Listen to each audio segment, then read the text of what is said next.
the first, third, and fourth verses. First, third, and fourth. If you'll stand, page 91.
Thank you. May be seated.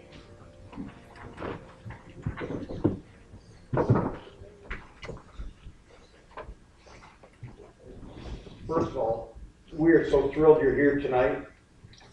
We have a candlelight service. It's not just because we're looking at a manger scene and what happened that we're celebrating tomorrow, but it allows us to have a focus on some bright things that have happened in history. And certainly one of the brightest was Christ's birth. And one of the most impactful things that has ever happened was his birth. We are glad you're here. You could have been anywhere else tonight that you wanted to be. But as we celebrate this time, may we never, ever forget what Christmas is really about. Amen. And pray that as we consider tonight and as we consider tomorrow, may we always keep that focus in mind, no matter what's going on around us. Let's pray. Father, as we come, we continue to worship you and praise you, but a little bit different tonight. We're looking at that birth, that unique and amazing event that many have celebrated, but not quite in the way that you brought to our understanding.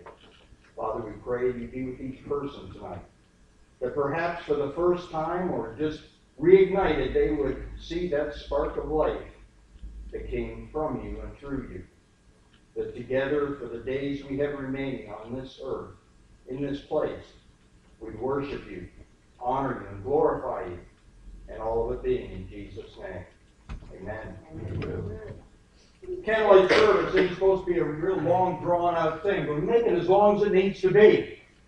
Because it is a matter where we are celebrating what God did that night.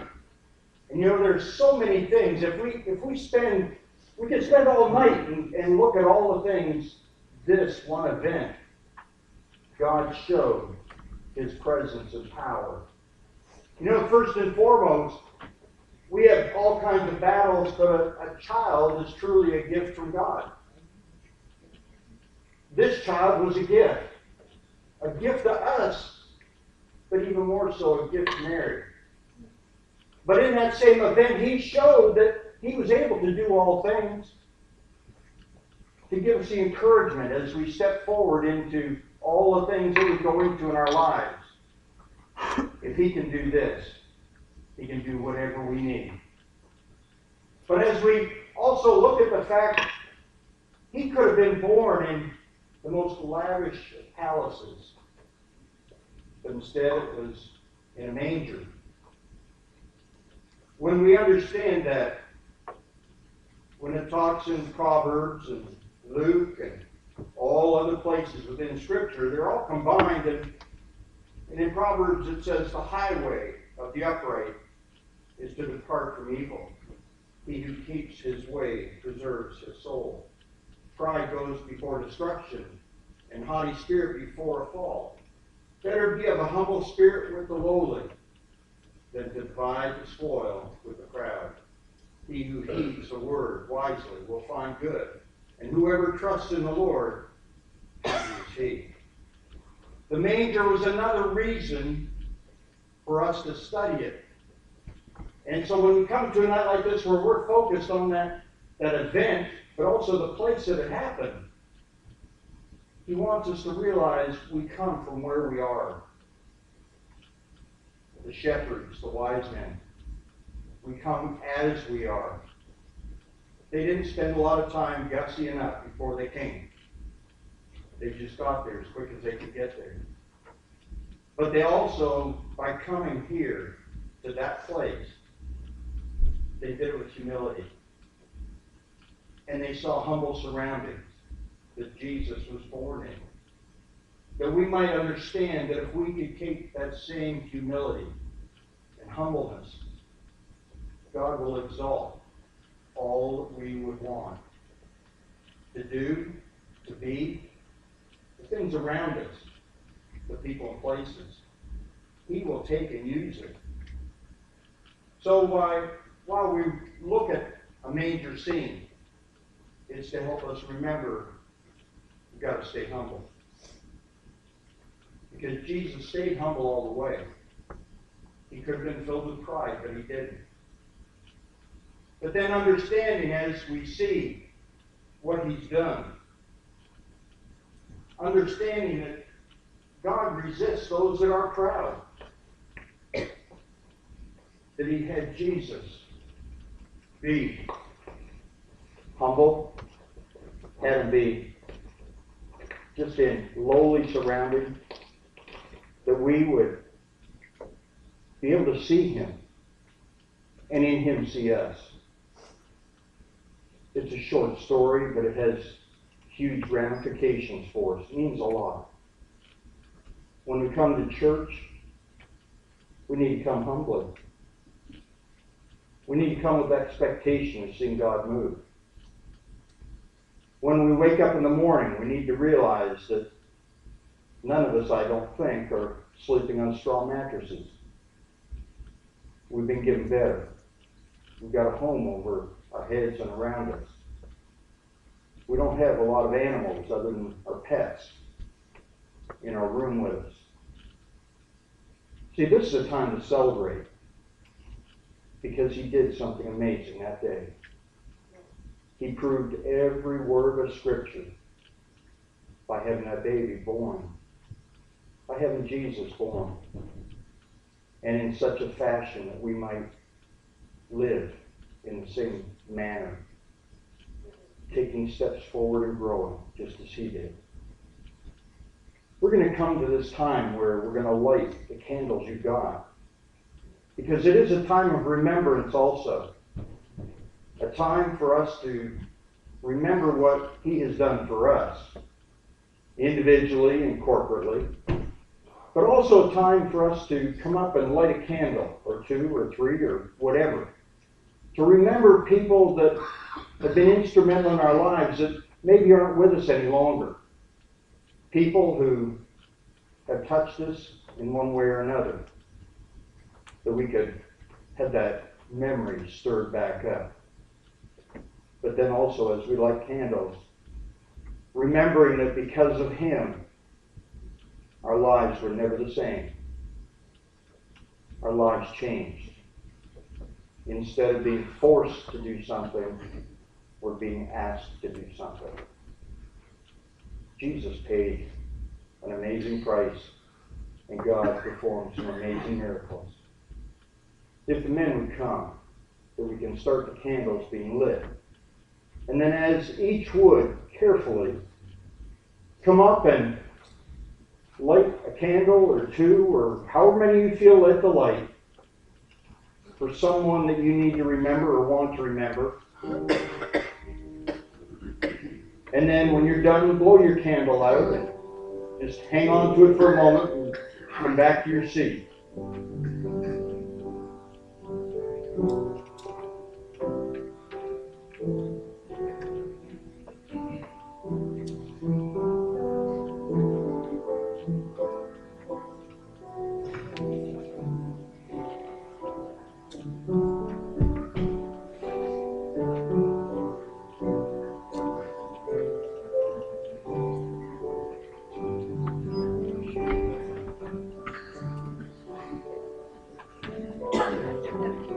Want your candles lit? If you feel led, please.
as we prepare to sing another song celebrating Christmas, if you would blow your candles out, that'll give the wax a chance to cool down, the candles to set, so you don't get burned and nobody around you gets burned. Remember, Christmas is truly that time of Christ. And we can't erase part, we can't focus on just a piece. We have to see all of it, from the start to the finish, in order to realize the truth and the blessings of all of it. May Christmas be an enjoyable time for you this year. For those that have challenges, may they be responded to. May you see His answers. Those that need His presence, a calmness, tranquility, may that happen for you as well.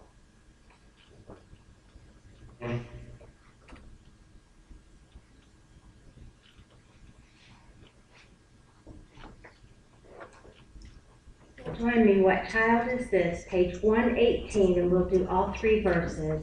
If you can stand, that'd be great.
As is custom, we close and quietly leave.